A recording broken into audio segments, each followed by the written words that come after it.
I'm available 24/7 to help solve issues. Right. Call me 3 a.m. on a Sunday morning, I don't care.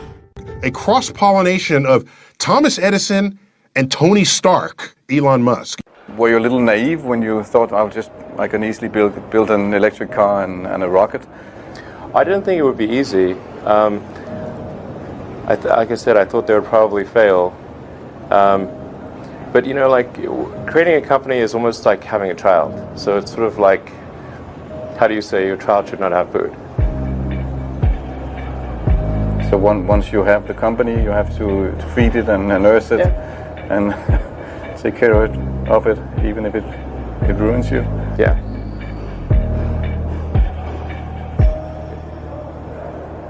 But suppose there were some tough times in 2008, end of 2008. How did you get through that period of crisis?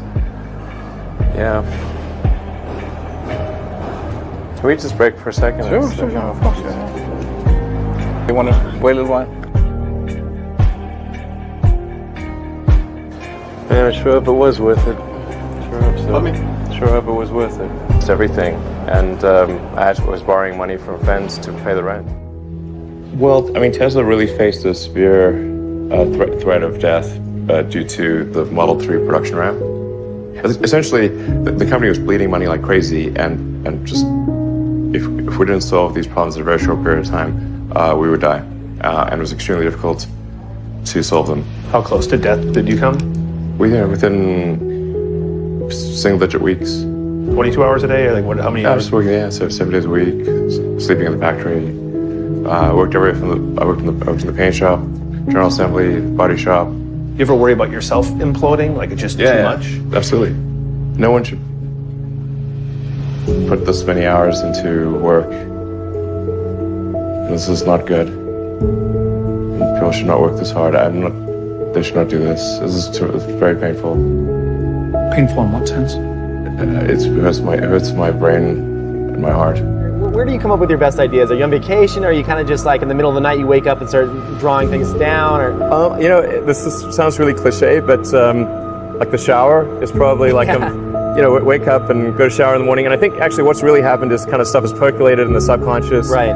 And it's not really occurring in the shower, but you're kind of getting the results of last night's, computation, basically. Right. Whatever area that you get into, given that, even if you're the best, there's always a chance of failure. So I think it's important that you really like whatever you're doing. If you don't like it, life is too short.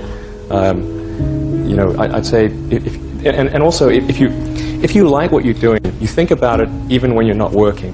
I mean, it's something that your mind is drawn to, and if you don't like it, you just really can't make it work, I think. When you had that third failure in a row, did you think, I need to pack this in? Never. Why not? I don't ever give up. I mean, I'd have to be dead or completely incapacitated. Starting a business, I'd say, number one is have a high pain threshold. That's it. There's a friend of mine who's got a good saying, which is that starting a company is like eating glass and staring into the abyss. Okay, that's generally what happens, because when you first start a company, there's lots of optimism and things are great, and then so happiness at first is high. Then you encounter all sorts of issues, and happiness will steadily decline, and then you'll go through a whole world of hurt. And then eventually, if you succeed, and in most cases you will not succeed, and Tesla almost didn't succeed, came very close to failure. Then if you succeed, then after a long time you will finally get back to happiness. I think too is you got to make sure that whatever you're doing is a great product or service. It has to be really great. And I go back to what I was saying earlier, where if you're a new company, I mean, unless it's like some new industry or new market that, if it's an untapped market, or then you have more ability to, the standard is lower for your product or service. But if you're entering anything where there's an existing marketplace against large entrenched competitors, then your product or service needs to be much better than theirs. It can't be a little bit better, because then you put yourself in the shoes of the consumer and they say, why would you buy it as a consumer? You're always going to buy the trusted brand unless there's a big difference. So a lot of times, entrepreneur will come up with something which is only slightly better. And it can't just be slightly better. It's got to be a lot better. Number 3, I'd say, is constantly seek criticism.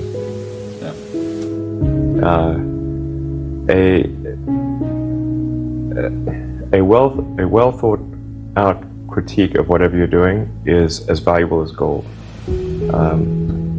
And you should seek that from everyone you can, but particularly your friends. Usually your friends know what's wrong, but they don't want to tell you because they don't want to hurt you.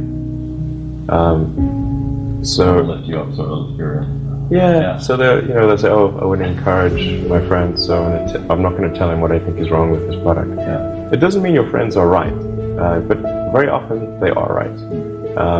And you at least want to listen very carefully to what they say. And to everyone, if you're looking for, basically, you should take the approach that you're wrong. That you, the entrepreneur, are wrong. Your goal is to be less wrong.